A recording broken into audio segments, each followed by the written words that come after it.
Hello and thank you for joining us from wherever you are. We're coming to you live from our studios here in Kukumlimli. Our digital address GA0992539. Our top stories this hour. Health officials warn of health crisis amidst Ghana's soaring coronavirus case count and pressure on health facilities. We're heavy on the situation today as we focus on the seeming societal psyche of denial.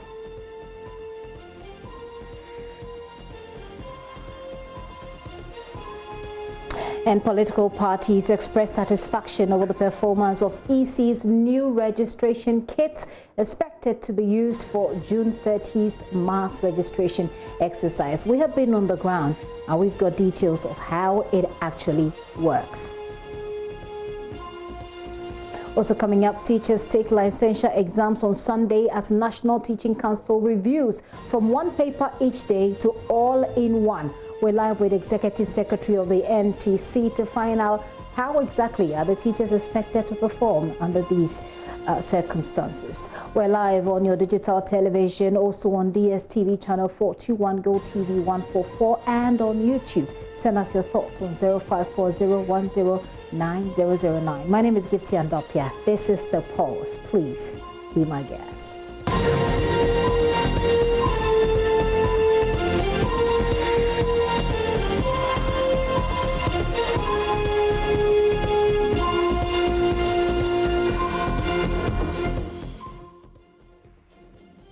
Welcome to the show. Now, Ghana will have a full-blown health crisis in 2 weeks if drastic measures are not taken immediately. This means hospitals are likely to be overrun, leading to a much higher number of deaths if government doesn't act swiftly.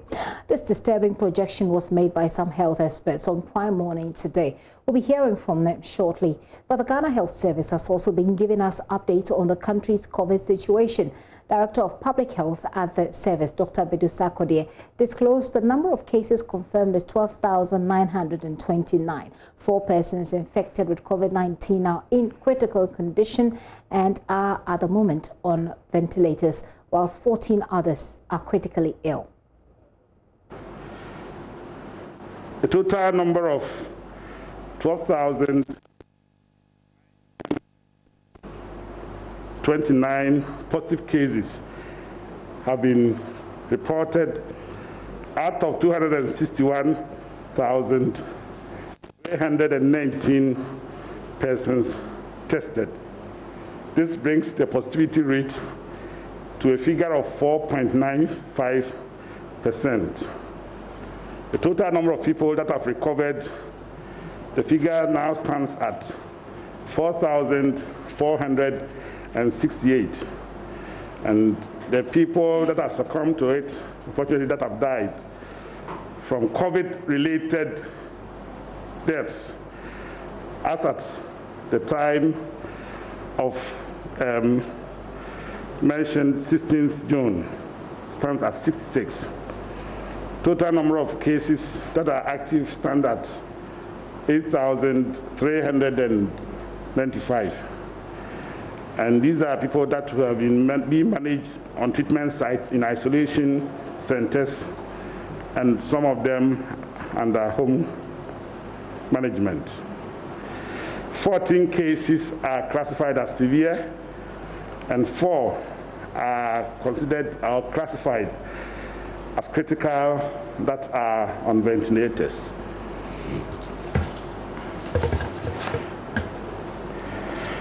The next slides will give us the distribution of the cases per region.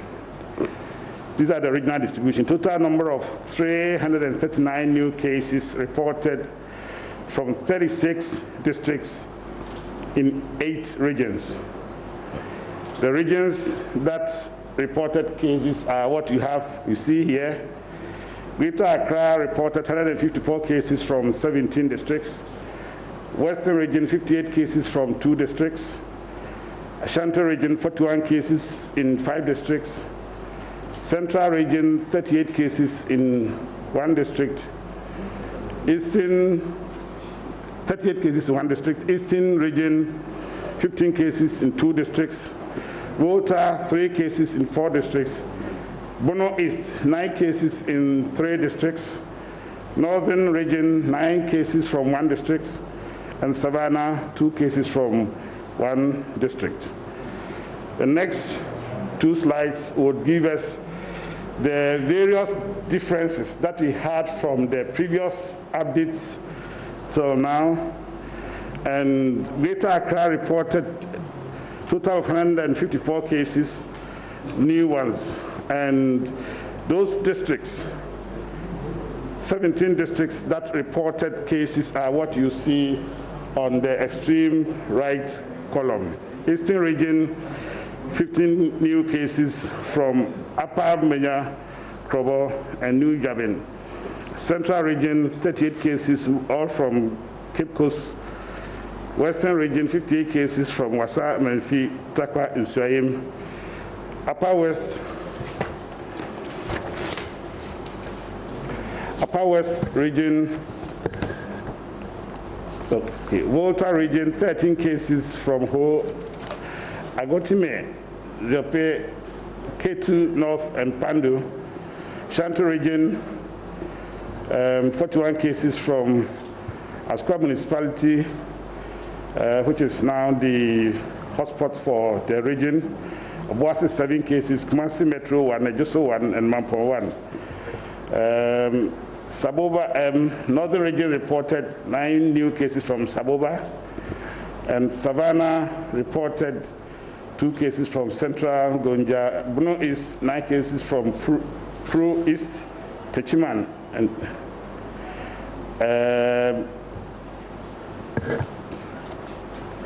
Upper West region, Upper East, Northeast, Oti, West North, and Bono East, Bono region, and Ahafo region did not report any new cases.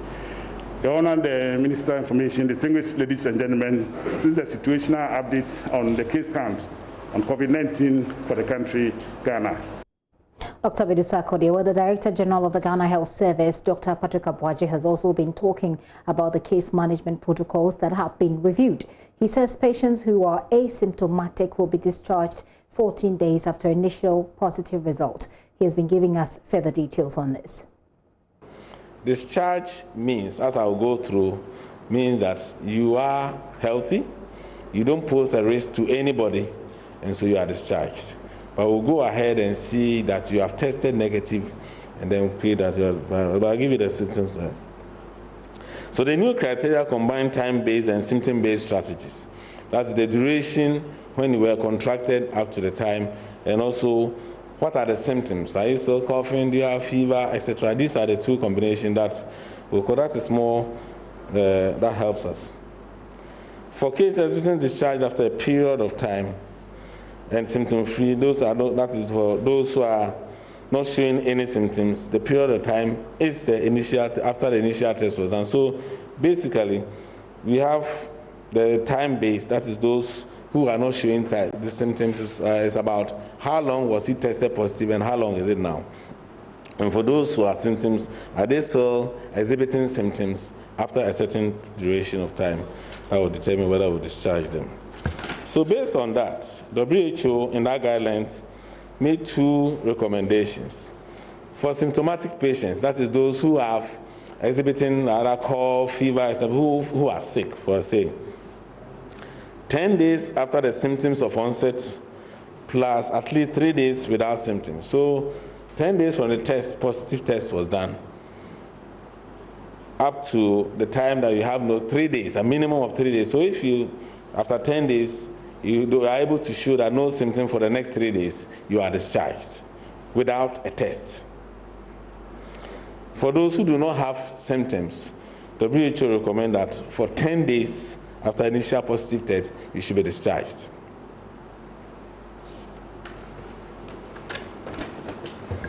There are new evidence that we can show. Evidence of many studies have shown that they continue to shed virus from the upper respiratory tract, that is from the throat, nose, etc., approximately 7 to 12 days. And in respect of the number of the viral load, after a certain period, they do not share. In Ghana, our own case management team had followed about 146 patients, and all of them had tested. The average time for testing 2 negative was 14 days. So in view of all the evidence that is coming out across the globe, we decided, with all the context that I've to review our policy to reflect the new trends and also decongest our place and also allow us to focus more on the sick. So we, as a service, met all our directors and other stakeholders, other scientists were consulted, and these were the new protocols that we had agreed to. That for patients who are asymptomatic, that's, for example, somebody in PCC, etc., if you are admitted to the Pentecost Convention Center or any of our isolation centers, 14 days after the initial positive. The initial positive is not when you receive your results. It's the day your sample was taken, or that is when you were positive, not when the results came. 14 days after that, we will discharge you without a test. For those who are symptomatic, we do 14 days after discharge, and then if you are without, after the testing positive, if you are without symptoms, you are discharged. After at least 3 days of no symptoms, you are discharged without a test.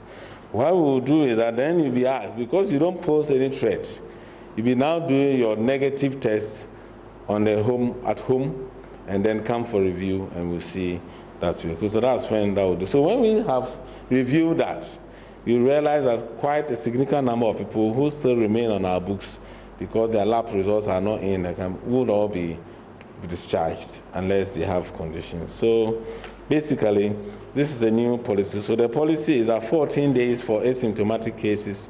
From the time that you are tested, you took your sample, you'll be discharged. So if I was sent to, they took my sample on the 1st, I probably got my results on the 3rd of March. I moved to PCC. On the day I arrive, I know that on the 14th of June, I'll be going home. And you have some predictability as to when you go. For those in hospital, and usually within 10 days, symptoms abate, and then we'll do 3 more days. If you remain stable, then you are discharged. And we hope that will also help us. Essentially, we're making space for other people who are increasingly testing positive. So 14 days we discharge you, whether or not you test negative. Let's hear from health experts who say Ghana will have or could have a full-blown health crisis on our hands if in 2 weeks we do not take drastic measures. President of the Ghana Association of Doctors in Residency, Dr. Bernard Hammond, has been speaking to my colleague Daniel Dazi on Prime Morning. It's happening on the ground now. And from what Dr. Atenkwan was saying yesterday, you have the treatment and isolation centers being full. So unless we step out and do something extra, i.e. what I proposed, get a particular place to take care of these those unstable patients, the critically ill patients. Now, also, the public education is so crucial. Yesterday, he made a very disparaging. I was shocked. People in Kumasi, in the marketplaces, and all that, they are not wearing face masks. It should be enforced. And the hand hygiene, social distancing protocols, we should push it. It should be enforced. And also look at the PPEs. As he said, 2 weeks is enough time. We can turn things around when we now start being proactive. Instead of waiting for it to hit us, then we'll start scrambling. What can we do? What can we do? So that's Dr. Hammond there. He's not alone in this warning. Here is health fellow with the Center for Democratic Development, CDD, Kwame Sapon-Esiedu, also speaking on the same show. Quality of care because of the relatively high COVID cases to doctor ratio. And the fact that if you heard Dr. Hammond, he was saying that a lot of the facilities do not have the specialist critical care capabilities that Komfanoche has. So those two things are an issue if Komfanoche doesn't have enough beds. Because I did say last Monday that for every part of the world, this disease has shown that between 5 and 10% of all their cases would require some high level of care, out of which about 2 to 3% would require serious critical care. So if you're looking at Ashanti's 2,300 cases, right, you should expect that around 200 of them would require some form of care. I think as clinicians, we should look at interpreting the fact that it could be from the quality of care. So that's the warning coming up this afternoon, and most of the health experts have warned actually earlier. Let's go to the Kolebu Teaching Hospital, which we understand is struggling to find space to keep new COVID patients after exhausting all 8 beds dedicated to management of this infection. The country is currently recording increasing cases of severe coronavirus infections that's requiring hospitalization, as you may well be aware of. But space is running out at least in Accra and Kumasi, including the Kolebu Teaching Hospital, which also happens to be our biggest health facility. I have here our head of health desk, Fred Smith, I beg your pardon, who has just returned from the hospital. He joins me with more of what he found. Fred, what more can you report? Well, the Kolebu Teaching Hospital itself doesn't have a dedicated facility for treating COVID patients. And so what they're doing now is they've converted a part of the fevers unit into a treatment center for COVID patients. And that has only 8 beds. As we speak, the 8 beds are fully occupied. And so any new case will not find a space at Kolebu to be handled. There are 2 options available to those who work there. Either they send the patient to another facility, and as we've heard already, all the other facilities are also full. And so you have to keep them. How do you keep them and where? And this disease is such that it requires space. So some of the wards they're using currently to treat other ailments will have to be converted into COVID wards so that they can treat them. That's the general situation. But originally, the hospital itself is supposed to have its own dedicated COVID treatment center. That is under construction, and you know this disease just sprang up on us. So that is under construction, but it has come to a halt because I do understand from the sources speaking to me that there's a lack of funds. The contractor has left site. I actually went there and saw that there was no work going on at all. It's reached a level where they just have to roof and plaster and maybe paint, put in a few fittings.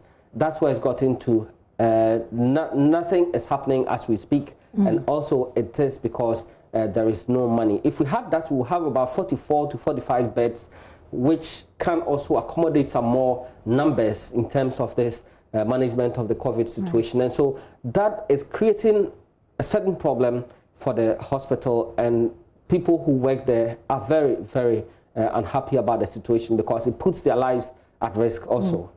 Exactly, and it unnecessarily exposes them, if you like, overexposes them. And that brings to mind, Fred Smith, the issue about the fact that we're now beginning to experience people who are infected to the extent that they need hospitalization. Indeed. Which means that this is just the beginning. And that's why the health experts are warning that we should expect a full-blown health crisis if we don't tackle this properly. We had the Director of Public Health at the Ghana Health Service, Dr. Bedusa Kodia, explain today that we are not seeing, there's no evidence to suggest that the virus is changing in character. That is to say, it is mutating.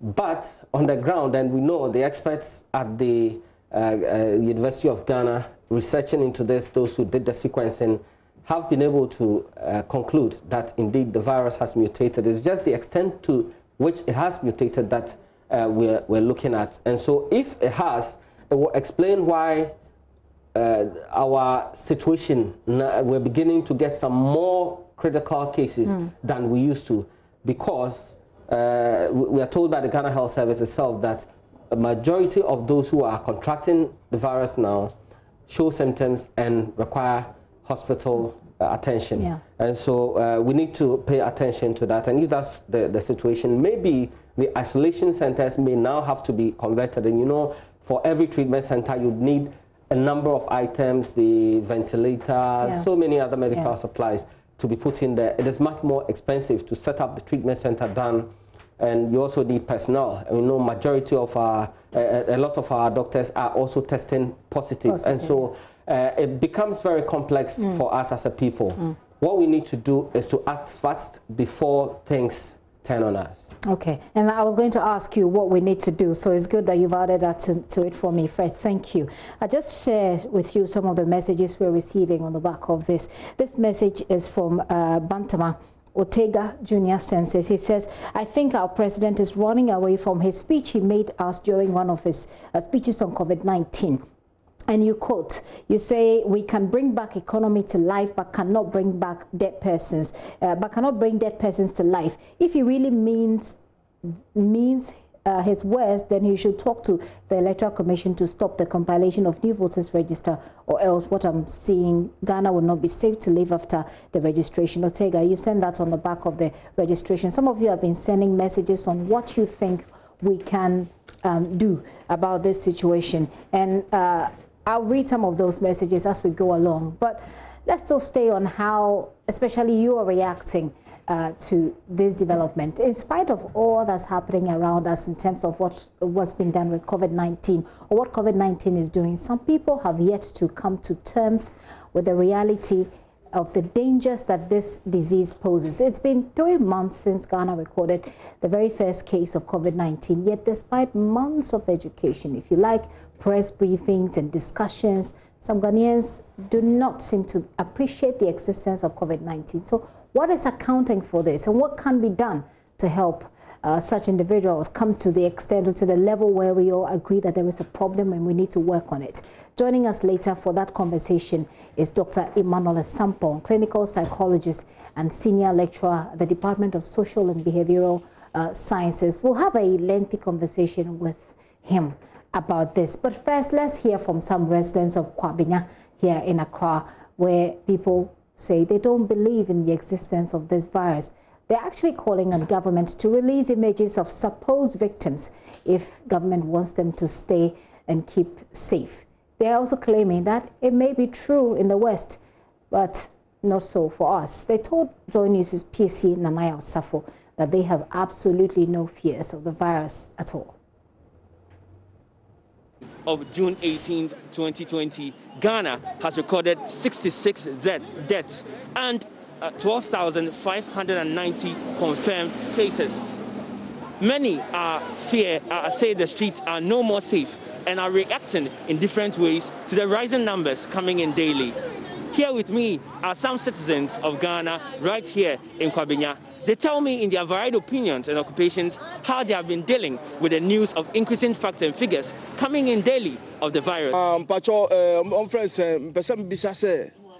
Coronavirus no on pa na say any because you know say na yare ne da bia omu yi o TV su say yare ne kwa na ekoso ba amanoni no omu che yare no omu Ajazira omu che say nipa se na wu nipa se na yare da ho ba ye de obi wu a ye hu obi yare no so a ye hu but so share JoyNews ye best about community be say nipa say say omo say ye kata omanim de ma hu say omo yi hu ba say na mo si ye no ama no ye hu say yare na ho because me say no yare no ho yi kire me say yare na ho na ma hu say am for down pass so I say ma hu say am for hospital there and there obi abeka no because obi o wa on share mask no one me tell me jana say am share mask no because me njindi o train say obi hu obi picture say we nya COVID-19 answer be say me hu say na Ajazira for no yi obi wu na omo yi e kire no omo so omo yi ni sa na hu say ampa yare no ho iti dia koso we rebe nyina onyi ni me nim hwe me nim this abrochi de na ya me hwe Ajazira abrochi de na me hu say yare no o abrochi ba Ghana de Ninjindi. Iti driving adwuma yi nipa we bre omba ka mu na se de bia won shada fa ho se ensuro se owo bi wo ho. Oh, me dem enye private way na me company driver. me truck driver, me a company driver. Me pay kwa bontin. Ba me I say me hu san bia me obi ani na ma hu say face mask na ya hye nam ba me nim say yare bi wo sa. Thomas. Okay, so Thomas is a driver right here in Accra. He says, as for him, he's heard that there is coronavirus in the world. He does believe in it, but he doesn't believe that it exists right here in Ghana. As a matter of fact, he says, till he sees images or he sees any person he knows who has COVID-19, he is going about life as usual. And then he signaled that, as we can see, he is not in face mask, meaning he doesn't have any fear of it right here in the country. But he believes, per what is seen on the BBC and Al Jazeera, that it is out there beyond the walls of Ghana.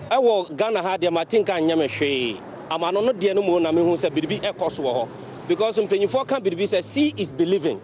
And I had to say she nkoso ye who say obi wu news so na ye tete sansem and I had to say yeah ahonkeka no esuro bia nim.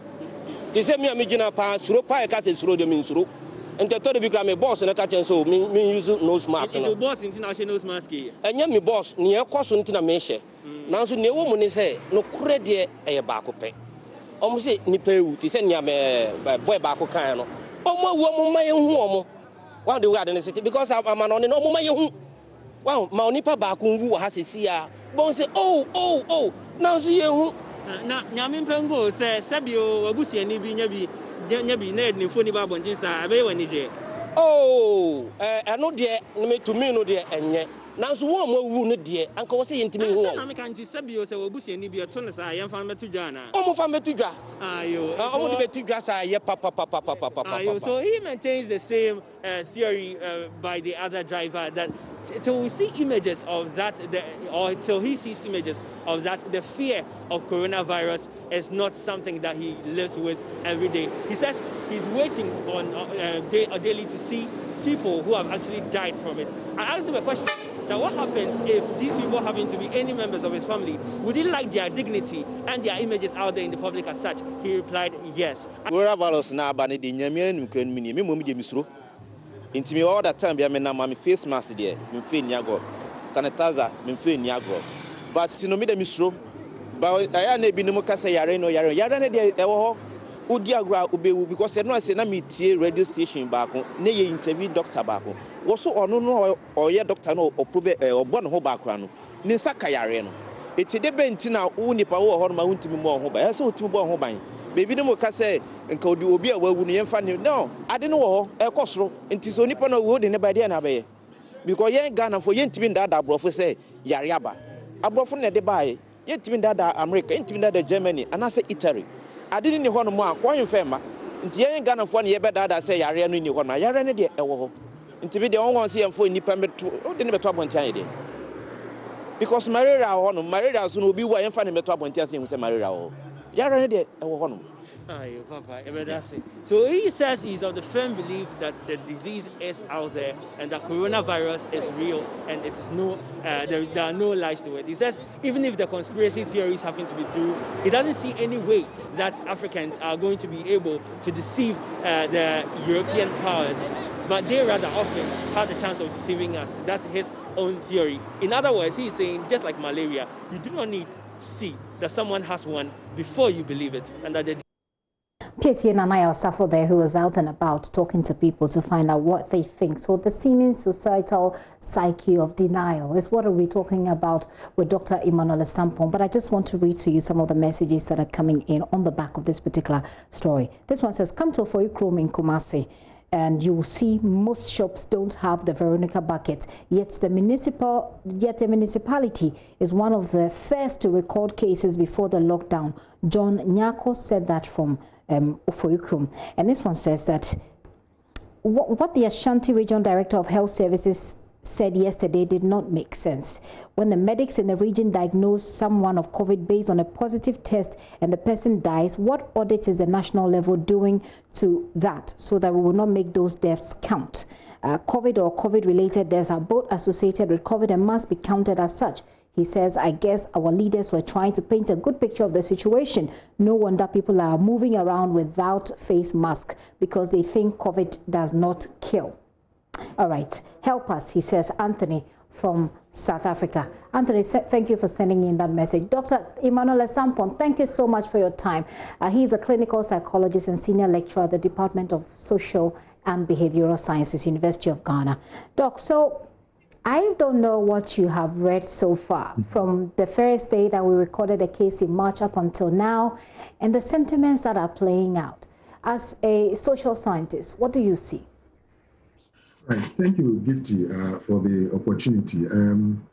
First of all, I think we need to acknowledge the fact that COVID-19 is associated with, some heightened of anxiety and stress. And in instances like that, it is to be expected that human as we are, tend to adhere to, instructions. I mean, our tendency to adhere to instructions becomes suspect. We usually tend to be rebellious. And because, again, we do know at the back of our minds that this thing could be there, it makes us feel emotionally unstable, and therefore we resort to some kind of defense mechanism.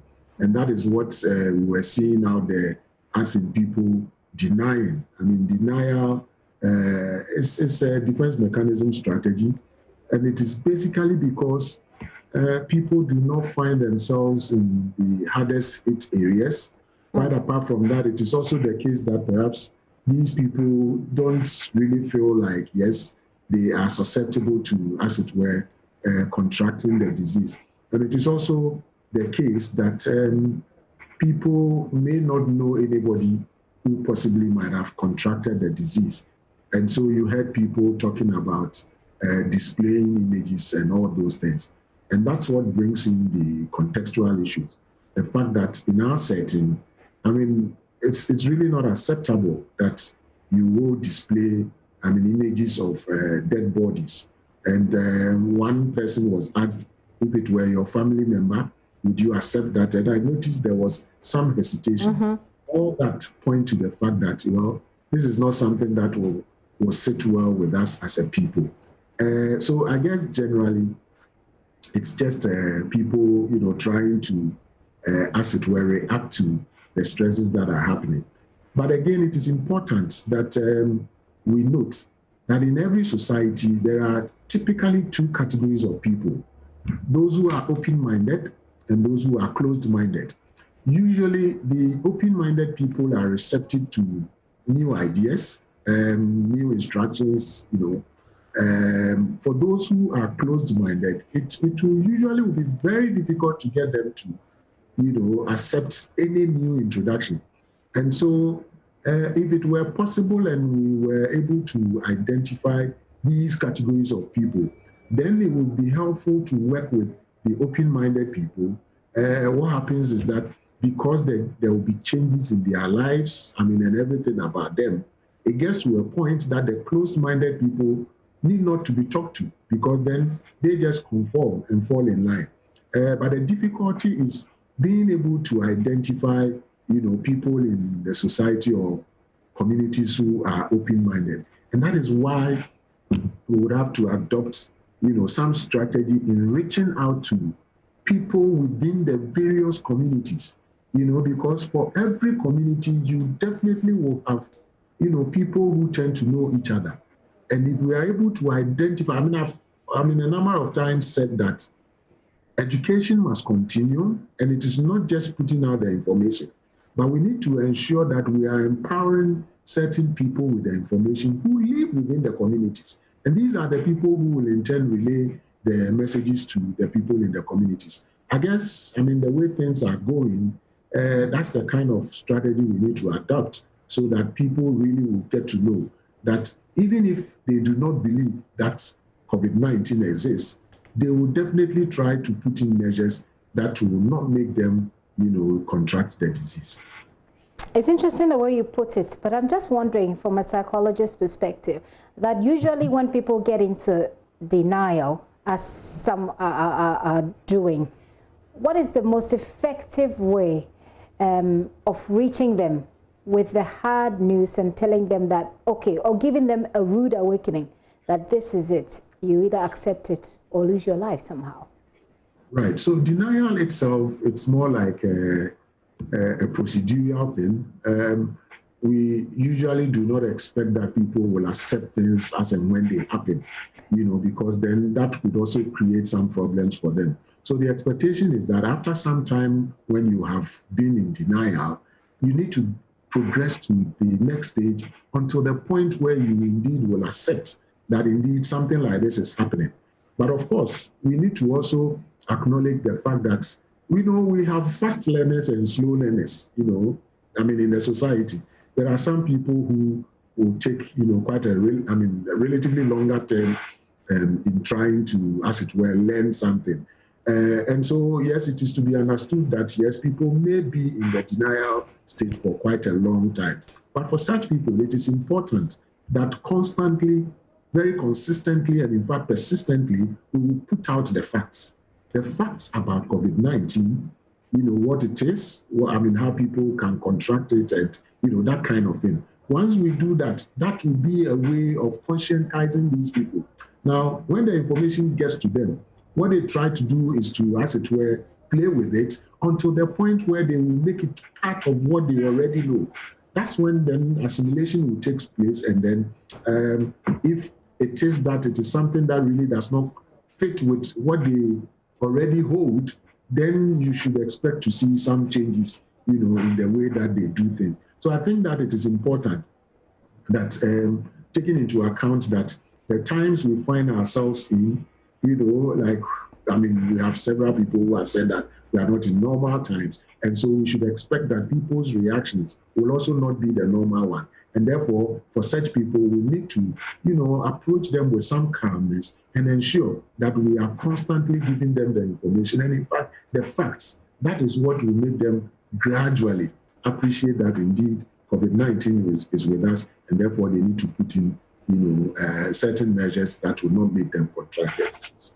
Given all the facts, does it include defying societal norms or traditional customs to put out the pictures, if you like, of dead people? If that's what will create that rude awakening, to put out details, information about these dead people, even though it breaks some of the customs that we are used to, if it does the job, why not? Right, so that's what I mentioned about the fact that, we are, a traditional people, where our context really frowns on, some of those things. And therefore, it will be very difficult to, as it were, put out images out there. Issues of ethics, come in here. Even in the Western world where people were making reference to, there is no way you would see faces, So, and similar things have been done here. There are instances where images are shown and the faces are blocked.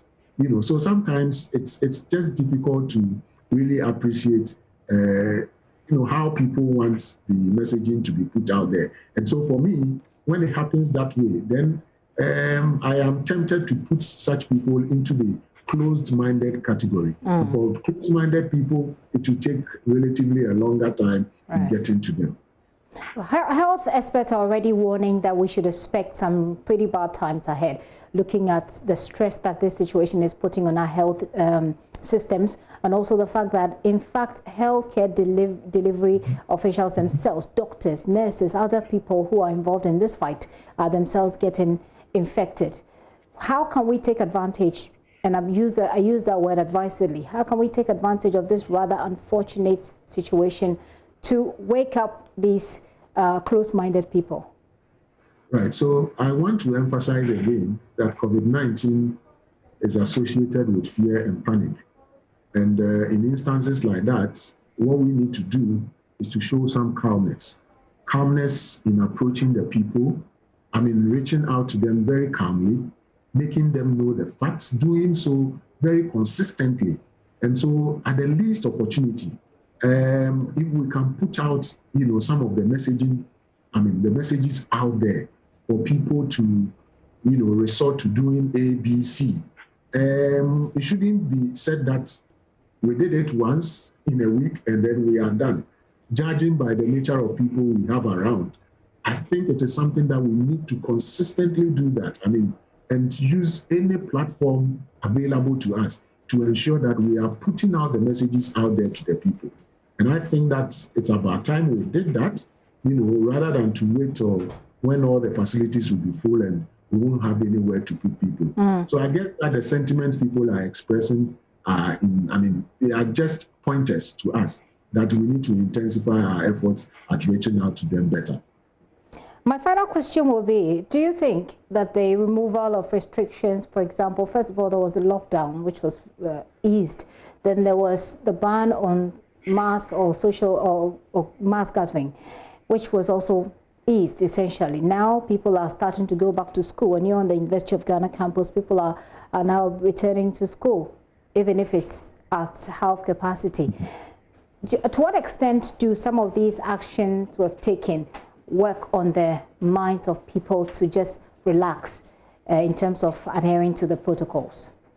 So sometimes, I don't know, but I think that the messages that are put there tend to make people get into some dilemma, because the idea is that, yes, people are supposed to, as it were, step out there, continue with their normal activities.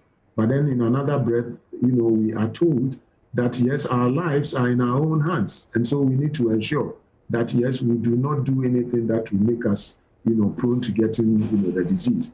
So I think that it's important that the key messages that we put out there are those that really will tell us exactly what to do, because for some people, they may pick up on, those that fit them or those that really suits what they want to do and would want to, as it were, go by that.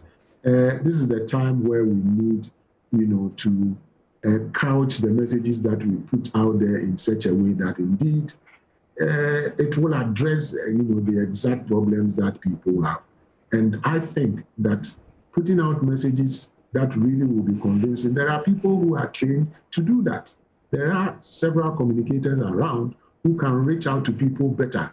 And so perhaps we need to, as it were, bring on board all these people. Then with their expertise, I seriously think that we can do something. And it's important that I mention this, the fact that when we talk about health, it goes just, beyond the virus. Health, will always take into account, the physical setting, of course, that we know, the psychological setting, the social setting, and in fact, even in recent times, the religious setting, because there are people who, are saying that for them, they know that, yes, there is some spiritual thing that will take care of their. And I think that we've gotten to the point where for all these facets that I have mentioned, people who are responsible for them, people who really have something to do with these areas that I have mentioned, are brought together or are made to, as it were, put out information out there to people, because it will be coming from them and they have expertise in that area.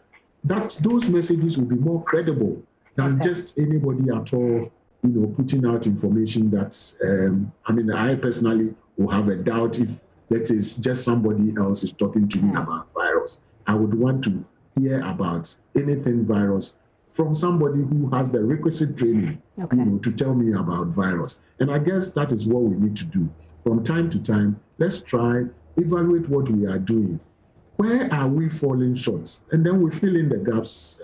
I guess that is the only way that will help us not reach, certain numbers that will throw all of us into some chaos. Doc, I'll say a very big thanks to you this afternoon. I hope that those in charge of this situation are watching and listening and hearing and taking some cues out of this, as we all hope to make our country a better place for all of us. Thank you once again. I've been talking to Dr. Sampon. He's a clinical psychologist and senior lecturer, Department of Social and Behavioral Sciences, University of Ghana. I'll take a quick break, but before that, just a few of your messages. Good afternoon, he says. Government should hold on to the reopening of schools and use the school facilities as isolation and treatment centers as health facilities get overwhelmed, said squatting, saying that you don't tell me where you're sending from, but thank you. Please, I think Ghana Health Service is not able to deal with the situation because discharging asymptomatic isolated patients without testing after 14 days is not the best. Adongo sends that message from Tema. This one says, hello Gifty, I am a COVID-19 recovered patient. I would like to tell your viewers the life-threatening sicknesses that one goes through before recovery to open the damp minds. All right, I shouldn't have used that word for anyway, but that's what you sent. To open the minds of people who believe the virus doesn't exist. Sorry, I won't mention my name. I'm a female journalist. Thank you. Thank you very much for sending the message. And at least I hope that your experience will help people to back up and really do what they ought to do. Good afternoon. He says the government said we should learn how to live with the virus. But to me, Ghanaians cannot learn how to live with it without applying force. Can you imagine people saying, seeing is believing? Curiosity will kill the cat one day. Apobona Kwame Moses from Nkonya in Oti region. A quick break. When I return, more of your messages as they trickle in. Do stay with us.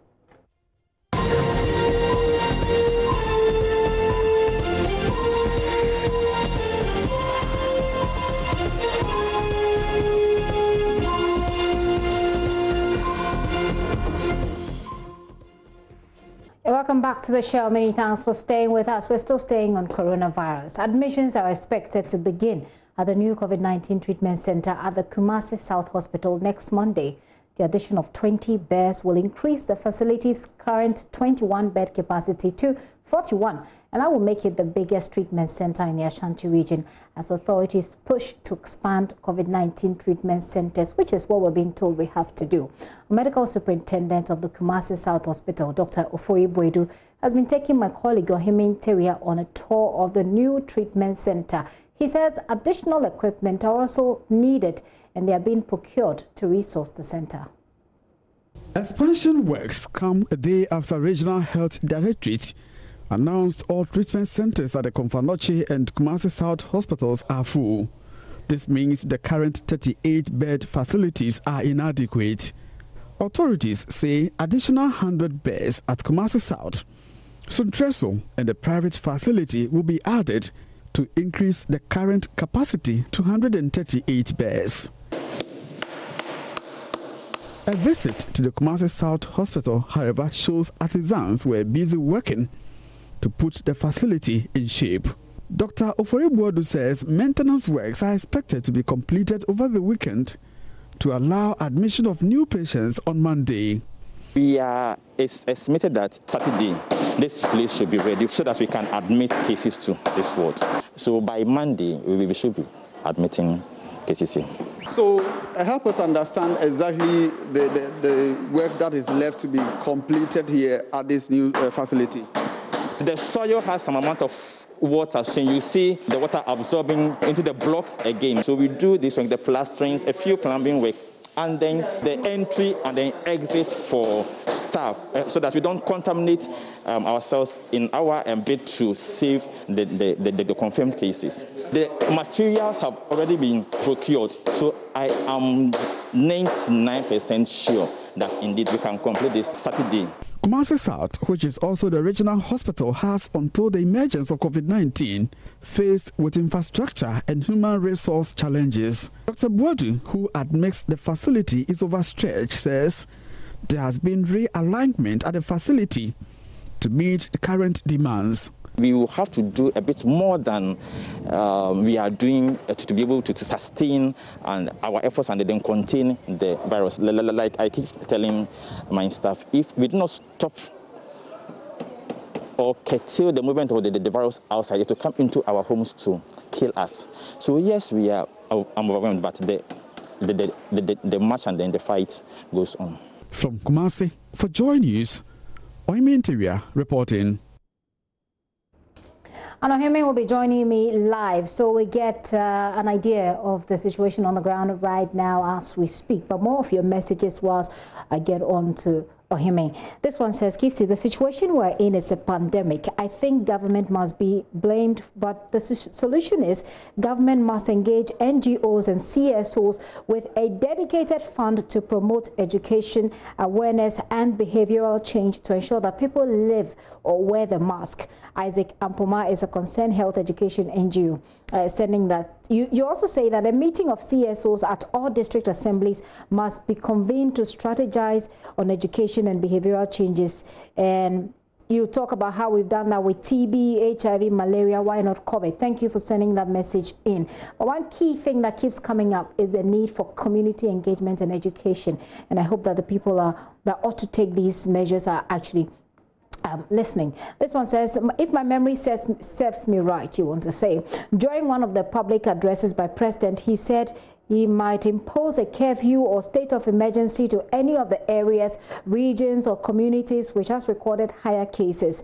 Now that we have started to experience such, you say, he and his people are encouraging the Electoral Commission to go ahead to organize to compile a new register. His Excellency does not care much for his citizens, but focusing and concerning himself about how to get another 4 years. God save us, Ghana. Osman is sending that from Tamale Central, Dakpenfong. Thank you, and my regards to everybody that lives there. Let's get on to Ohime Teria, who is joining me live from Kumasi. Ohime, what's the situation at the moment? Yes, the workers are busily working on the new COVID-19 treatment center at the Kumasi South Hospital. As at the time I was leaving, they were almost done with the day's activity. But according to the authorities at the Kumasi South Hospital, the workers are not closing any moment from now. They will continue to work extra hard to ensure that they put the place in shape for it to be ready by Monday. So they are looking at a Saturday deadline. Once the facility is put in good shape, then they'll start the arrangements of furnishing the facility with beds and the needed equipment as well as treatment and materials that will be needed for the center. I had a conversation with Fred Smith, head of our health desk right here on the show just a short while ago, and he was talking about lack of funding for a similar structure that's ongoing at the Kolebu Teaching Hospital. Do authorities there talk about the availability of funds to get this done and ready in good time? Yes, they did. The medical superintendent, Dr. Ofori-Boadu, talked about the fact that the Regional Health Directorate has made funds available. And beyond this, they've also procured all the needed building materials to facilitate the refurbishment and also the maintenance of the facility to put it in good shape. So for them, funds is not an issue, but the only issue has to do with the work that they have to also support the workers, artisans, to ensure that it will be completed on time. It seems they are in a hurry because the Ashanti region, as we speak, all the treatment centers are full. The Komfanoche Teaching Hospital, which has 8 beds, is currently full, as well as the Kumasi South Regional Hospital, which also has 22 beds. So once this one is completed, it means the Kumasi South facility will have 41 beds, plus another 7 from the Suntreso Government Hospital. And the officials have also been negotiating and speaking to a private man so that they use his facility as a treatment center to augment what they have, to increase the number of beds to 138 in the Ashanti region. So I would say, yes, funding could be a constraint elsewhere, but in Ashanti region, it is not. Well, that's a good thing, and we hope that it goes through up until the end. But Ohime, I read for you a message that's coming in from one of our viewers, and then I ask you a question on the back of that. This one says, the health director at the Ashanti region should come clear on the number of deaths, because the national figures is to confirm and update the site. Sir Jake from Domia Brankaswa saying that. Has there been any update on the case count from the region today? I'm sure by the case count, we can only be assured of an increase, or maybe the report at the end of the day Usually, the COVID-19 situation reports are released after the day. So after close of work today, then it's expected that the editors, including the regional health director and his 2 deputies, as well as information, and then the biostatisticians will also update us as to the number of cases that have been recorded in the Ashanti region. But the last time I checked, as at yesterday, the region's case count was at 2,405 with 38 deaths. I'm not sure anything has changed until we receive a new report updating us whether we've recorded new cases or not. So I would like to take it like we still have 2,405 cases of COVID-19 positive cases in Ashanti region. And on the back of that figure, when people get to know that the treatment centers are full, what sentiments are coming up? Yesterday, I think I asked you a similar question. I think it was Erastus rather, about the sentiments that people are sharing. People in Kumasi are sharing about this because the centers there are also attracting people from different regions, I should say. How do people feel about treatment centers being full?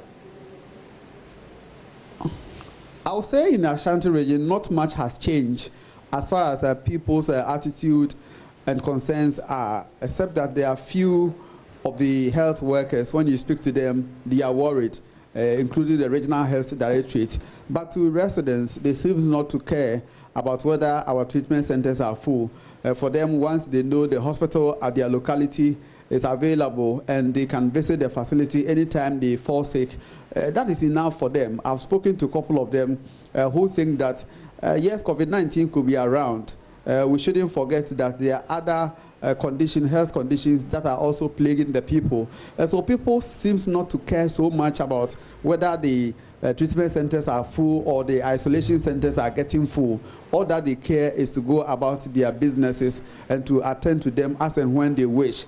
But it's a very dire situation because in the entire Ashanti region, when we look at the health facilities that are available, apart from Komfanochi Teaching Hospital that can handle critically ill patients, the rest of the health facilities can do same. Unlike in Accra, where you can have the police hospital, the Rage, as well as the 37 military hospital, and even the University of Ghana Medical Center to complement that of the Kolebu Teaching Hospital. All these are non-existent in Ashanti region, and that has been the worry of health officials, that residents have to step up, efforts in ensuring that they live up to the preventive protocols to ensure that they are able to protect themselves. But for residents, not much has changed. It is still the old story that COVID-19 is around, we can live our lives, and when we get it, we can access the nearby health facility. Ohimin, thank you for that update. And if you are anywhere in the Ashanti region or indeed anywhere in this country, I'm making a personal appeal to all of you to do what you can to stay away from this. I'll take you to the central region. The Ghana Medical Association there says delays in the release of test sample results of health staff or to health staff is the cause for the rising cases of infection among health officials in the central region. According to the Central Regional Chairman of the GMA, Dr. Justice Arthur, the situation has been worsened by patients' failure to disclose accurate information to doctors. Site in Cape Coast. So the sample goes to Accra, Kumasi, or other testing sites. Some you get the result within 1 week. Others 2-3 weeks, results are not in. If you test positive, you can do contact tracing. Staff who have come into contact with patients, you ask them to undergo quarantine, then you can test them. But if the result delay, those people also might, if it's positive, will get the disease, but they are still working. So I'm sure we are now overwhelmed because our numbers have gone down. Resources to work with. Now you have to be purchasing this soap, hand sanitizer, tissue, and other things, which usually we're not using that much, gloves and other PPEs. So money has to go to the other, into COVID.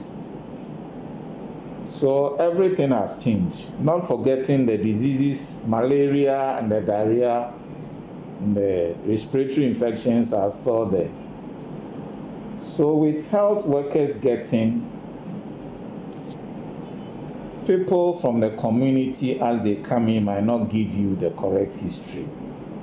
It's when they are already in, you have admitted before you get to know the correct history. The health worker is supposed to be provided with appropriate PPE, and it should be available always.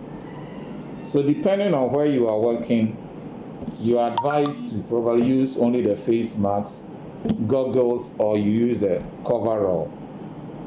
Some have been provided, but it's always not enough.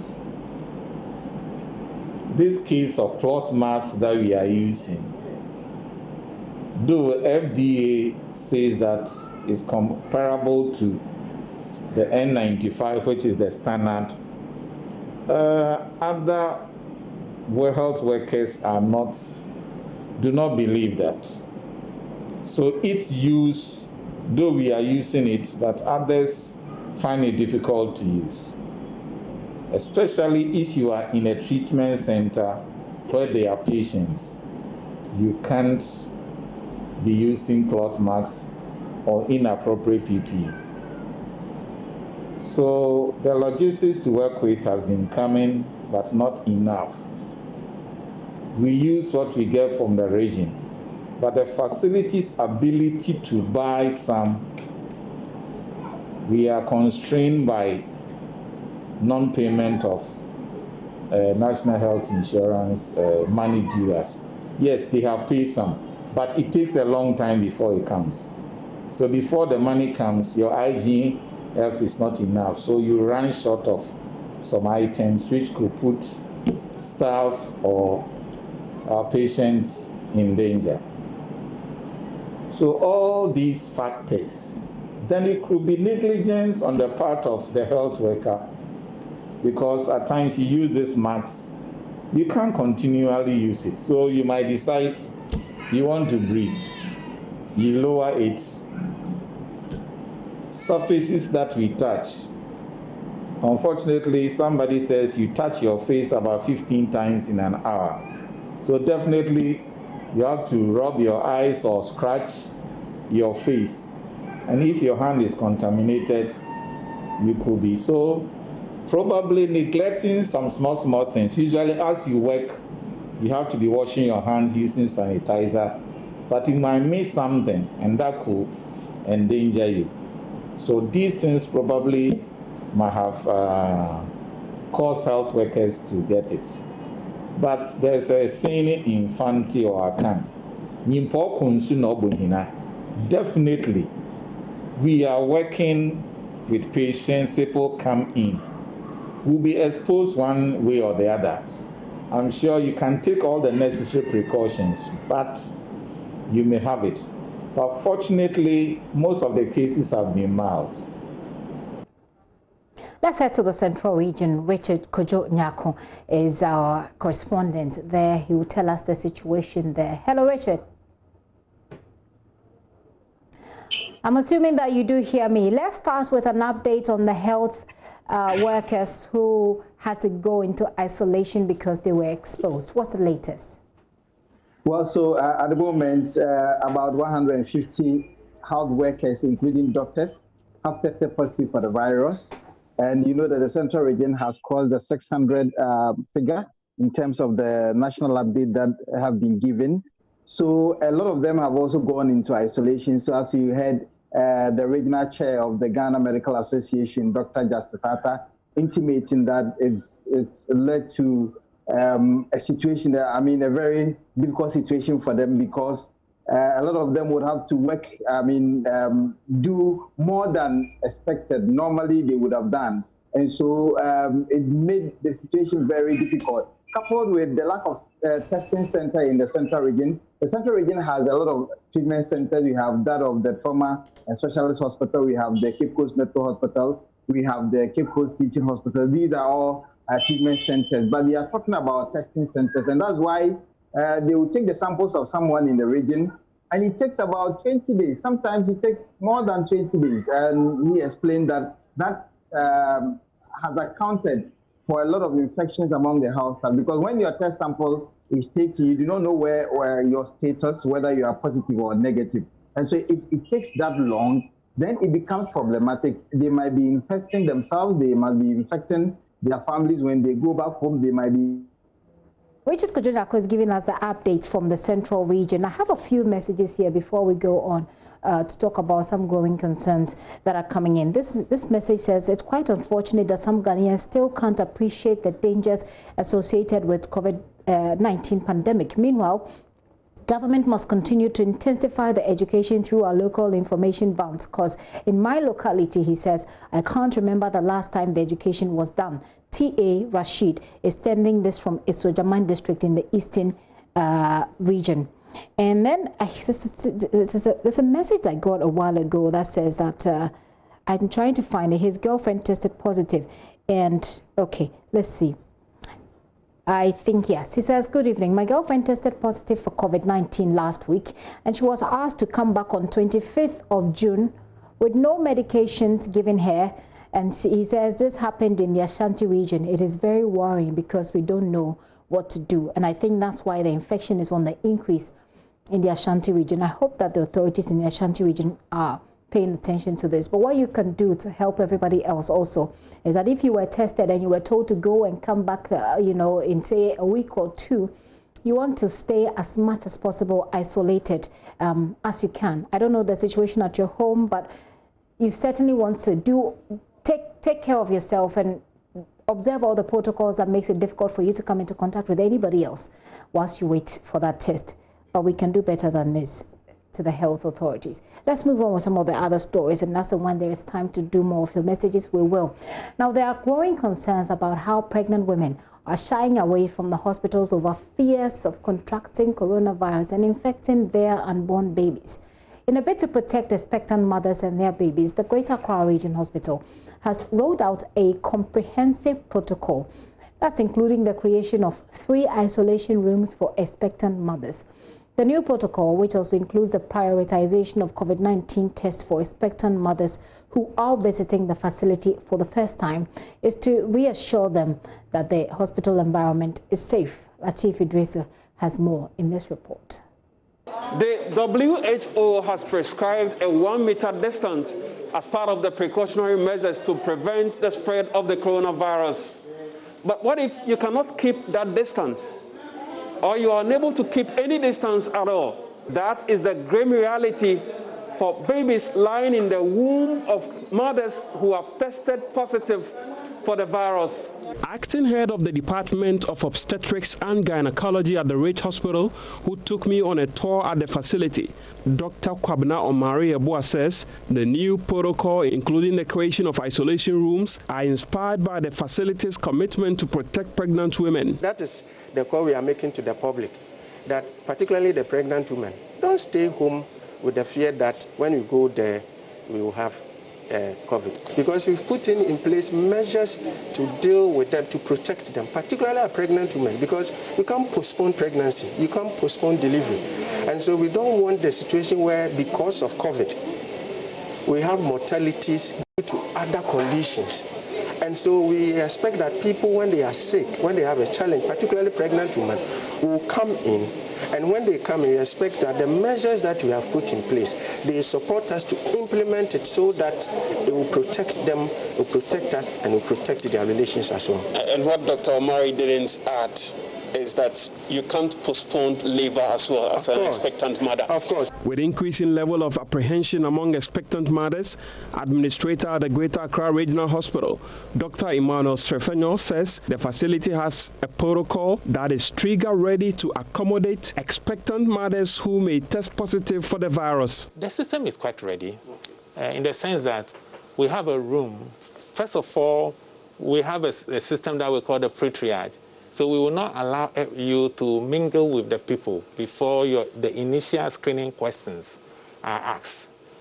So at that point, if there is a reason to suspect that you may have the condition, we will not allow you to mingle with the other people. From there, we will send you to what we call the holding center, or a room that has been designated within the maternity department, which we call the holding center, and you'll be all by yourself in that room, but staffs in appropriate gear, appropriate PPE can come to you and manage you.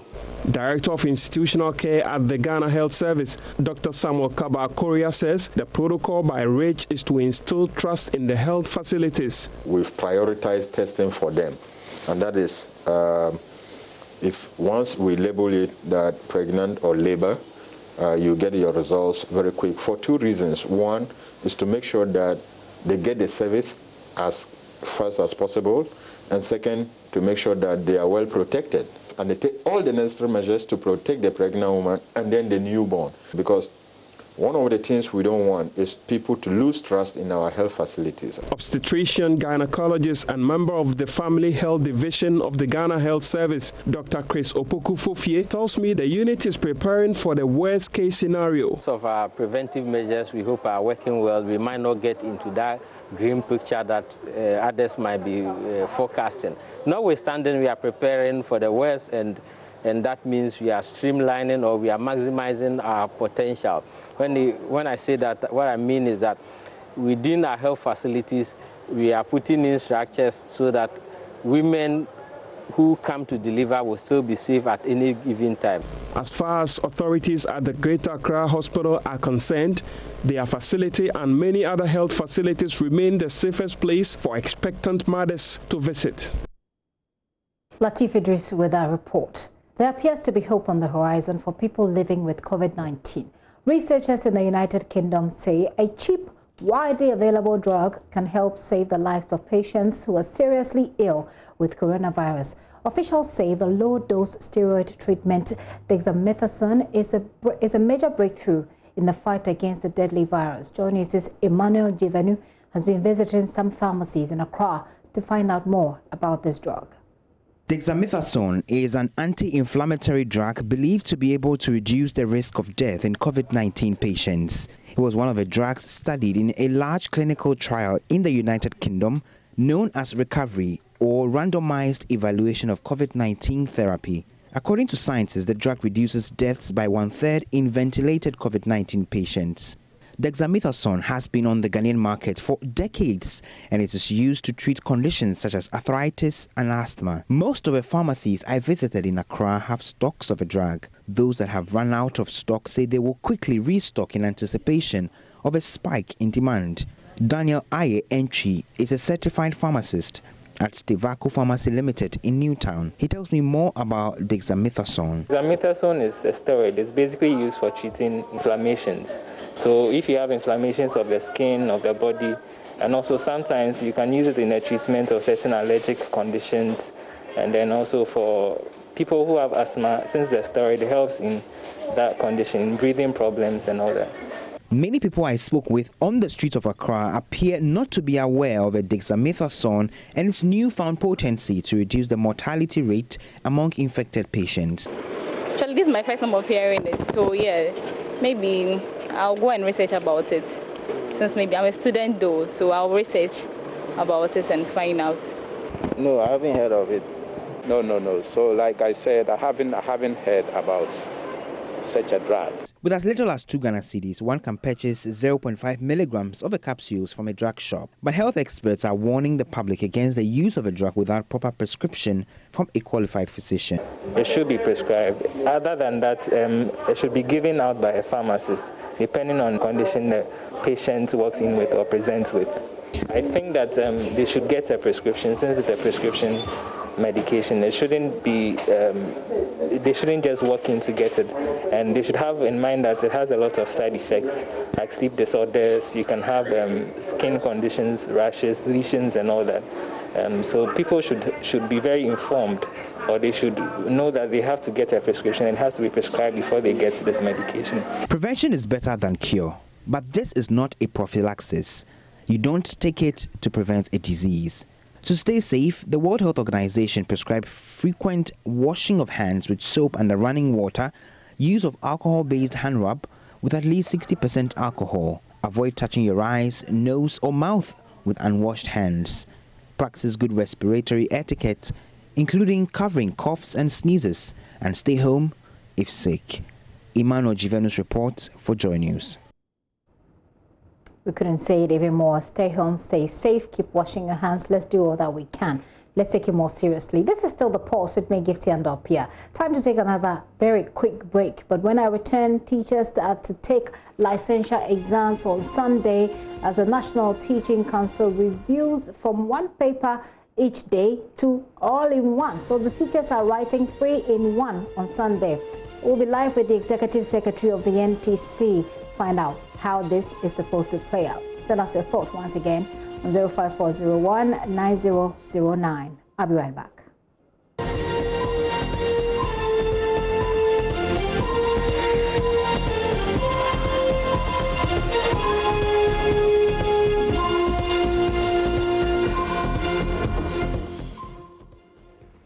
Welcome back once again.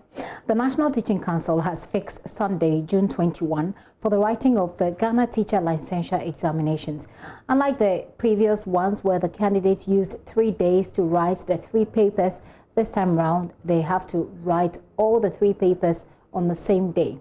Executive Secretary of the National Teaching Council, Christian Adaipoko, is joining me via Zoom so we can have an understanding of this. Sir, thank you for your time this afternoon. You're welcome, Gifty. So first of all, we want to understand why the change. Yeah, thank you very much. You know, we are not in normal times. Under normal circumstances, it should have been 3 days, and that would have meant that candidates will have to congregate at the examination center for the first day, second day, and the third day. And we thought that that will increase the risk for COVID-19 infections.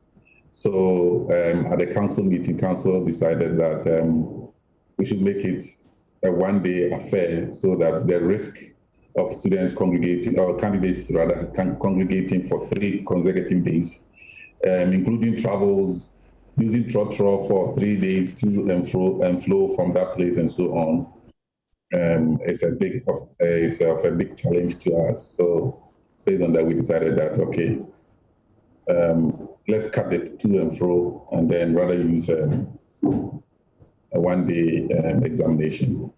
Doesn't it sound as though the teachers' welfare, if you like, wasn't really taken into consideration? Because now welfare, not in terms of health, I mean, not health-wise, but the ability to learn to write these 3 papers at the same time. I mean, that is some sort of mental stress, don't you think, for these teachers? It's a bit of a challenge to them. It's a bit of a difficulty, but it is not beyond them because it's not the first time NTC is doing something like this. Last year, instead of 3 days, we used 2 days to write, and it was successful. We believe that writing all the 3 papers in 1 day will not be too much of something that cannot be done at all, because first paper will take about 1 hour 45 minutes, second paper is about 1 hour 15 minutes, and the third paper is about 1 hour 30 minutes. And something that they can easily smart. Okay.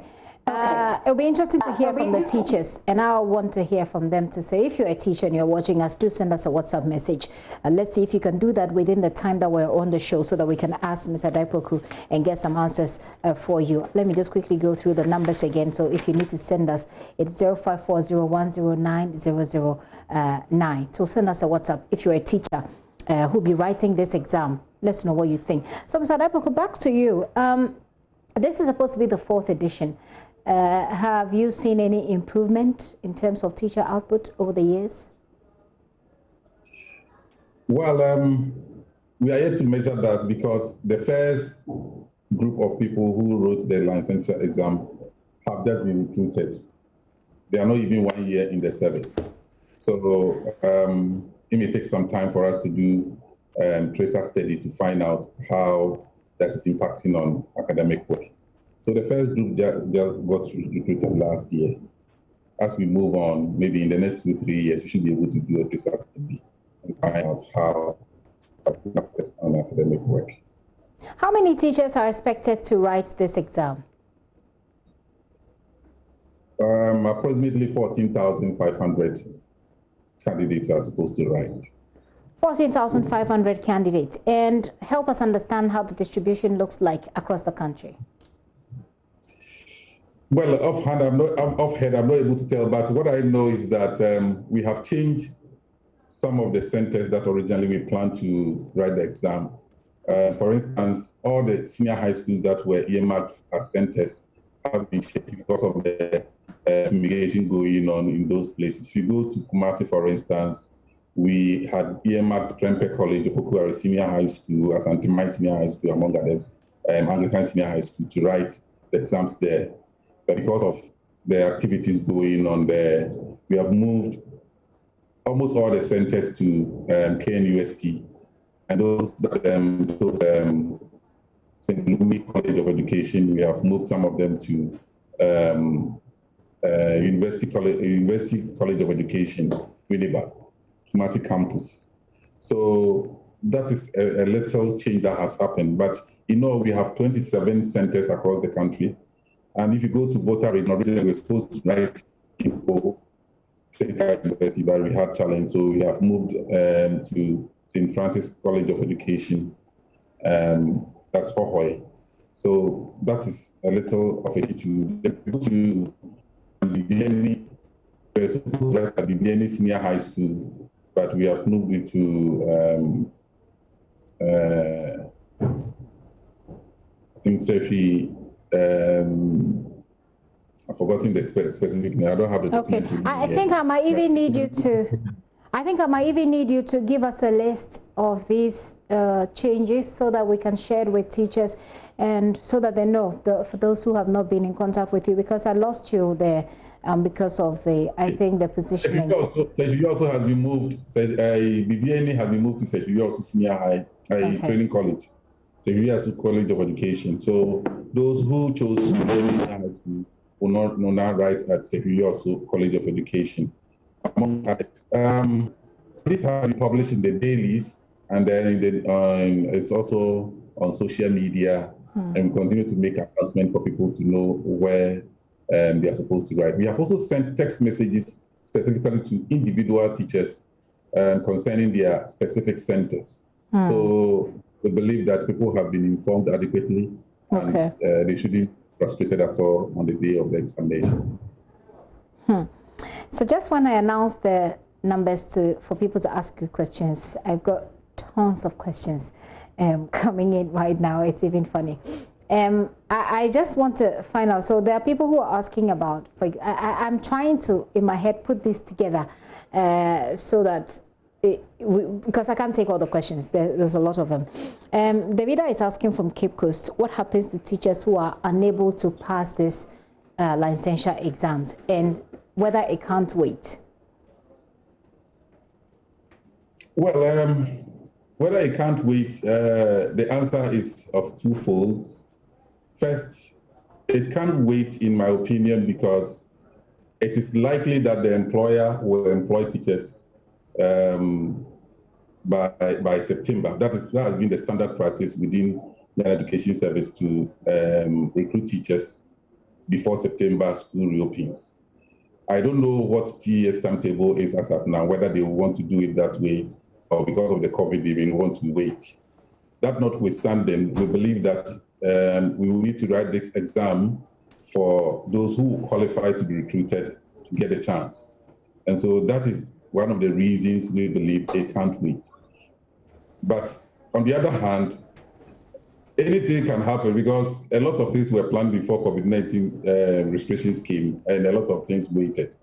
But with the easing of the restrictions, we believe that it is appropriate that we take the steps to write so that people can be in good standing when it comes to the recruitment and will not be disadvantaged. Someone says 3 papers a day will be very stressful. He's Solomon from Atomic. 3 papers will be stressful, but we will try and write. Please, how many candidates are expected to be in an examination room? And what other protocols are we expected to go through? Thank you very much.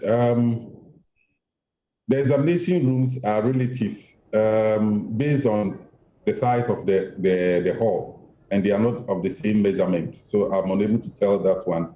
But what I know is that for examination, we already have our social distancing rules already, and we are going to enhance it even more to make sure that people are not endangered, apart from the fact that we don't want any cheating to go on when people are close to each other. We also want to ensure that people are not endangered in terms of health because of what we are in. But Mr. Daipoko, just to interrupt you briefly, I mean, we're seeing a spike in our numbers at the moment. So for the NTC, one would have expected that these things will be even communicated to the teachers already. How many people will be in a particular class? It should be something we know at this point, wouldn't you say so?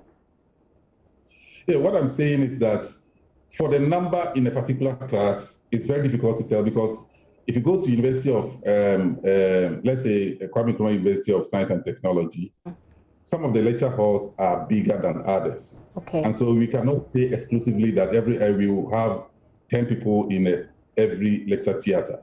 But what the precaution we are taking is that both in rows and in columns, people should sit in the interval of more than 1 meter. And so the social distancing rule of 1 meter apart will be strictly applied to make sure that people are not endangered. And it's already a law in Ghana that everybody must wear face masks. And so it goes without saying that without the face mask, nobody can be given the chance to enter the examination hall. Besides that, we are also providing either sanitizers or soapy water for people to either wash their hands or sanitize their hands before they enter the examination hall, among other things that we are supposed to do to ensure that people are not endangered during the examination.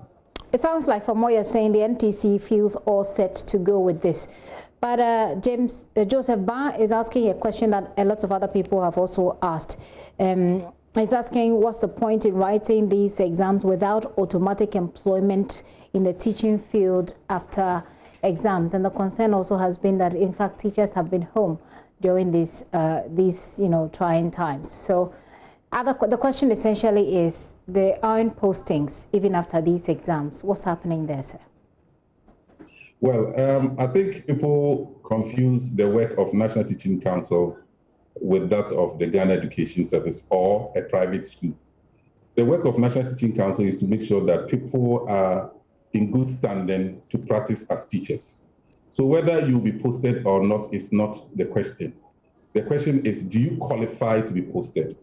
It is when you satisfy that any employer, be it in the public service or in the private sector, can decide that, okay, this person qualifies and I want to engage that person. So it's not about you being posted or not, but it's about being in good standing to be able to become employable. Okay. I have just a few seconds to wrap up with you, but I think this is important to read out. He says, I'm confused. Is he talking about those of us slated for our final exams on 2nd and 3rd July, or is he really talking about student teachers who just finished with their teaching practice? That's a very relevant question. The current examination going on is not for those already in school preparing to write their final exam. NTC writes 2 essential exams within a space of time, September and March. Usually the March one is for reciters and few others who could not access the September main exam. The main exam is normally in September. So those in school preparing to write their final exams to graduate will write their essential exam either latter part of September or early October. Okay. So we're all set for Sunday, which is just this Sunday. Hopefully between, well, we don't really have much time. We're set for tomorrow and I guess, Saturday. But hopefully the information that ought to get to these teachers who are sitting the paper will. Thank you very much, sir, for your time this afternoon. Yeah, thank you very much, Gifty. The information has gone to every teacher. Every candidate is supposed to write. And those who have not yet received the information, in case there are people like that, they must visit the NTC portal as quickly as possible, and they will locate the attendance. Okay. Okay. So teachers should log on to the NTC portal. If you don't have enough information on what to do, log on to the NTC portal and hopefully you get the information that works for you. Sadai Poku, thank you. He's Executive Secretary of the NTC. The United States Ambassador to Ghana, Stephanie S. Sullivan, has joined Ghana's Education Minister, Dr. Matthew Opoku-Prempeh, to launch the Ghana Learning Radio, a reading program. The program was developed in response to the closure of over 25,000 primary schools nationwide due to the COVID-19 pandemic. The radio program will engage parents, caregivers, and students through daily broadcasts to support and improve reading among Ghana's primary school-age students.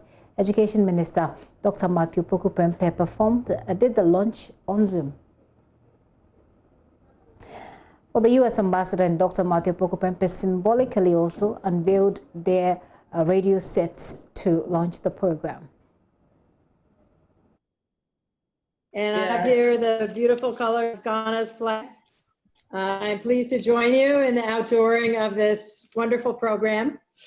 The radio is presented to the USA Ambassador to Ghana on launching of the Ghana Learning Radio, June 15th, 2020. I hereby second the opening and outdooring. Thank you very much. What it means to accept the new normal, launching virtually.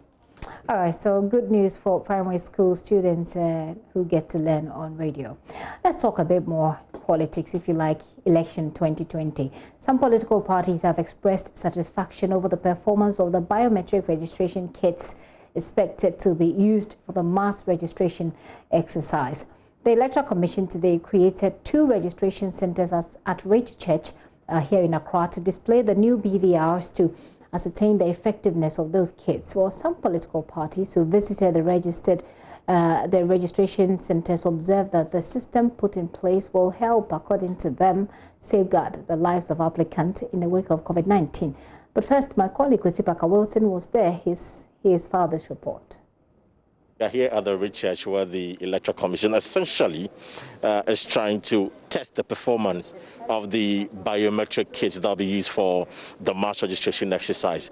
And since I got here, I've made my own observation, and one thing that I observe is that the Electoral Commission seems to tackle 2 things at a time, where they're looking at the performance of the biometric kits and also the concerns about safety when applicants or electorate would want to register for the voters' ID card. And one of the things that they do is that the moment you enter, there is a security official there where they'll check your temperature with a thermometer gun, and also you'd have to wash your hand.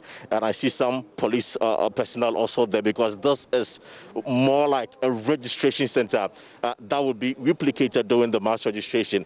And if you're talking about social distancing, as you can see, the chairs are being spaced, and I see a white box where all the chairs have been positioned in just to ensure that they don't breach the social distancing. And I want to do something, Mamavi, because one of the social distancing protocol is that you have to get about 6 feet social distancing. So just permit me to count. So 1, 2, 3, 4, 5, 6, exactly 6 feet. So that is what the Electoral Commission is doing, just to ensure that they are observing the social distancing protocol. When you are done, you move to the registration officer, and I see some of them with nose masks as well, and others also with gloves. They will take your details and ensure that you go through the process smoothly. So this is what is happening here at the Rage Center. And some of the political parties have been present. The NPP was here a while ago. I spoke to the chairman of the campaign manager of the 2020 elections, that is Peter McMenu, and also some Nanabi being the youth organizer of the party. The director of communications for the Electoral Commission, Madame Seviano, is here, and I just want to get a quick information from her. Madam. Yes, so, Madam, good afternoon. Basically, I have made my own observation, but what is the Electoral Commission seeking to achieve for this process? Yes, you may ask. Once again, we are having a pilot. Now, the essence of a pilot exercise is to make sure that you cross all your T's and you dot your I's. making sure that you are set in case there are problems. You know, you are able to nip them in the bud before the D-Day. We are talking about the 30th of this month, the commencement, which marks the commencement of the registration exercise. Now, so basically the essence of this exercise is to make sure that we are able to identify if there are any problems so we can solve them and run the registration exercise smoothly. Right, but has there been any challenge so far? So far, I, for one, haven't been able to identify any serious challenge. What we are seeing is that some of, maybe some of the queues there are quite a number of people here. They are patronizing it, and averagely, you see one person going through like 5 minutes or 6 minutes, depending on the speed of the one behind the computer, you know, behind the machine, so that if you are able to fast track the process, you know, for instance, if you are going to the registration center, you need to get all your details right. You may have to fast track that process by, for example, making sure that you have your name written boldly on the sheet of paper, your house number, your address, and that kind of stuff.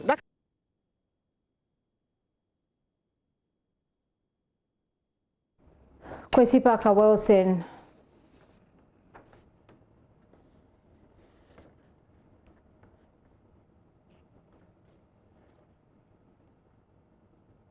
Kwesi Parker Wilson with that report. We can now listen to the campaign chairperson of the NPP, Peter McMenu, and other political parties who say they are impressed with the pilot process so far. I will look at it from two perspectives.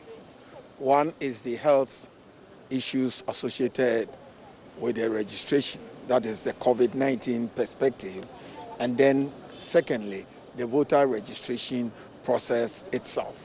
With respect to the health issues, the COVID-19 protocols, I am satisfied that as soon as I got here, the first thing I was directed to do was to wash my hands under a Veronica bucket, flowing water with soap. After I finished that, they gave me a paper napkin to clean my hands, and then they sanitized my hand.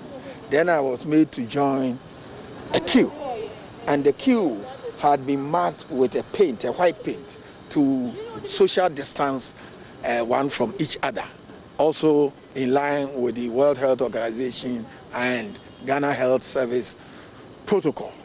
So I joined the queue, and ultimately I got to the first table, where Form 1A, which captures your biodata, your name, your mother's name, your residential address, and more importantly, your identity to demonstrate, to show that you are a citizen of Ghana.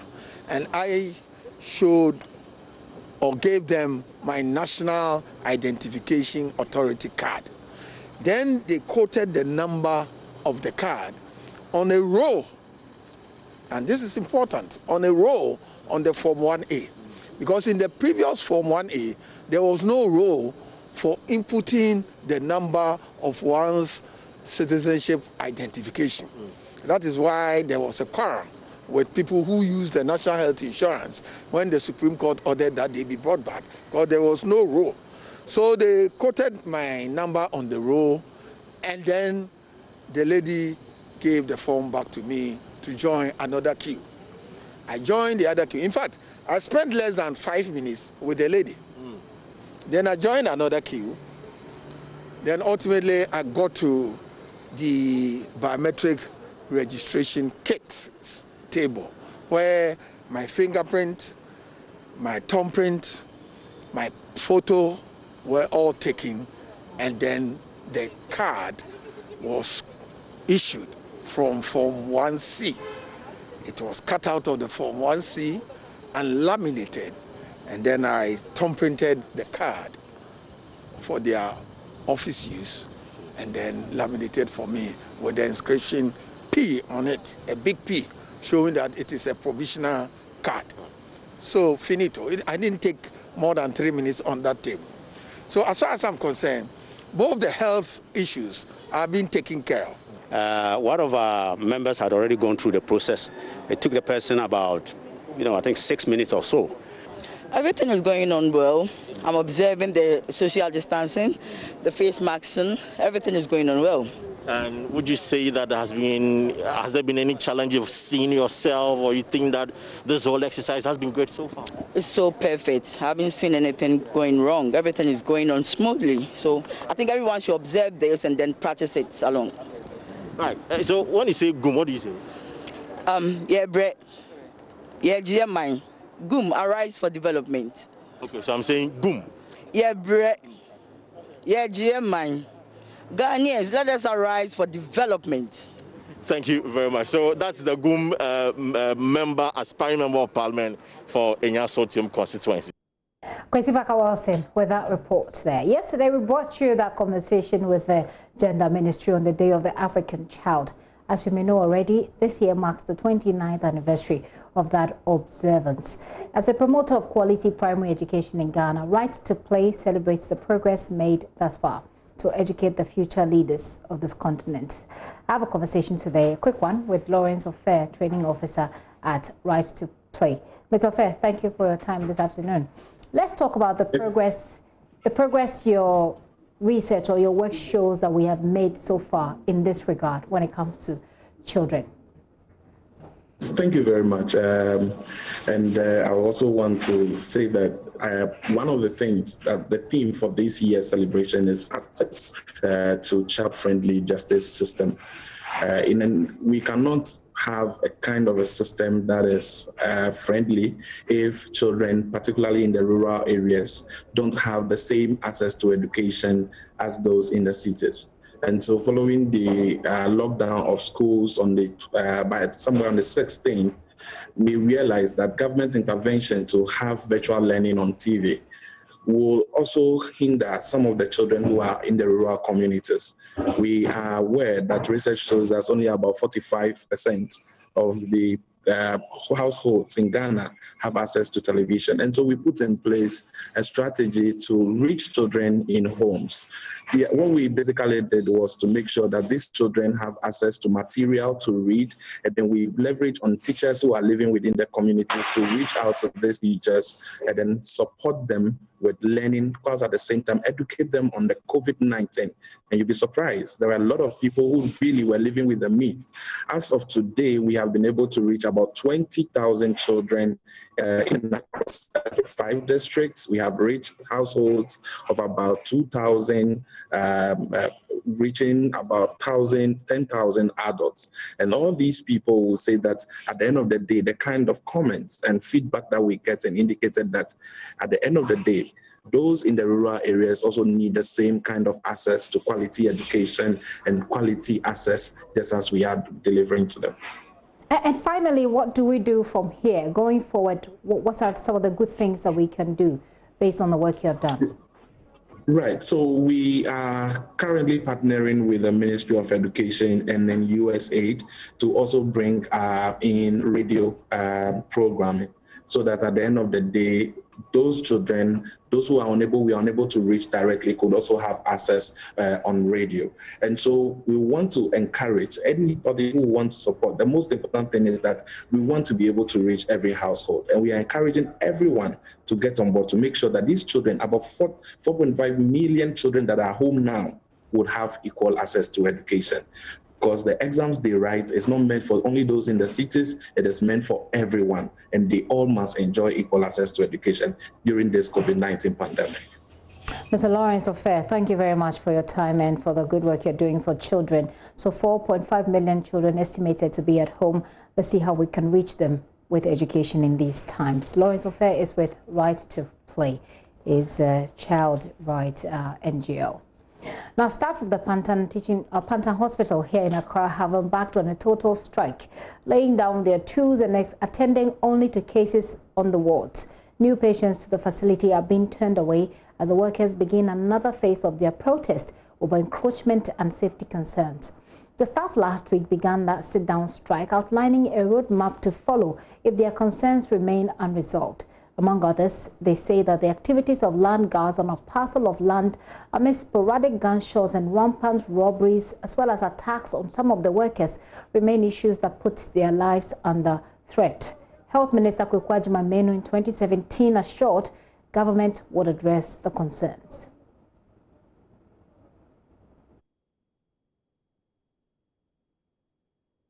We have seen what is going on here. The developments apparently encroaching on Pantan Hospital's lands, blocking the whole facade of the huge facility that we have here. And I don't think that is the best. Luckily, we met the main person who claims to own the land with his documentation and the court judgment. And it's like he claiming that he has rightful title to the land and therefore he cannot abandon his own property for the sake of the hospital. That was the health minister in 2017 when the staff raised those concerns over encroachment. But 3 years on, there appears that little has been done in terms of progress for the concerns they raised. Here is the Pantan local GMA secretary, Dr. Alice Ansa Owusu. Just as we indicated in the roadmap, we are starting the complete strike today. As you can see, all the OPDs are locked with red bands all over. The medical OPD, the maternity, the psychiatric OPD, the oral health unit, everywhere is locked, and we are not seeing any patients. The only people we are seeing now are the clients on the wards. We are hoping it doesn't get there, but if we are pushed to it, we will have to withdraw services to those on the wards too. It appears our leaders are completely listless, apathetic. They aren't concerned about what is happening, because you can't wait for all this period. We said the first letter went on the 22nd of May. Here we are, 18th of June, and nothing has happened. 3 years ago, this started. They told us that they were going to reacquire the land. We have all this on video. When the Minister of Health came, spoke to us nicely, Honorable Agyeman-Manu, that we're going to reacquire the land. Government has interest in the land and our safety as well. But here we are, nothing has changed. It's been 3 years, so no one can tell us to keep waiting. And when we went to the ministry, we made it very clear that our members, we are union heads, we represent a union, we are not on our own. Our members want to see action. They don't want us to come telling them that, okay, so they should go back to work.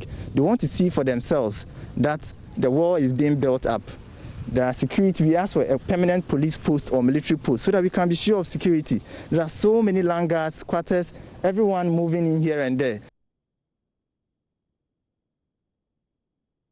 As the situation at the moment at the Pantan Hospital, before we go, the Ghana Immigration Service has reshuffled some top officials as well as other officers. Now 6 top immigration officers and 53 other senior officers at the national headquarters have been reshuffled. Head of Management Information System Department, the MISD, Erica Fari, has been moved to head the Bono region as the regional commander. The Ashanti regional commander, Assistant Commissioner of Immigration Michael Kwadade, has been moved to Operations Department at the national headquarters, and the regional commander of the Upper West, ACI Peter Yawon Nkrumah, has been reassigned to the Northeast as the regional commander, while the head of Human Resource Department, ACI Kojo Opon Yeboah, has been taken to the regional to Tema as the regional commander, where ACI Adwoasika Enim takes over as the head of Human Resource Department with the Bono regional commander. ACI Charles Bediako going to the Ashanti region as the regional commander. We have the full statements at myjoyonline.com. You want to log on to that page and get the details of the reshuffle ongoing, done by Kwame Suatichi, the Controller General of the Immigration Service. My name is Gifty Andopia. It's been a pleasure coming your way. Let's do this again tomorrow, shall we? And I'll say a very big thanks to you. Do stay with us.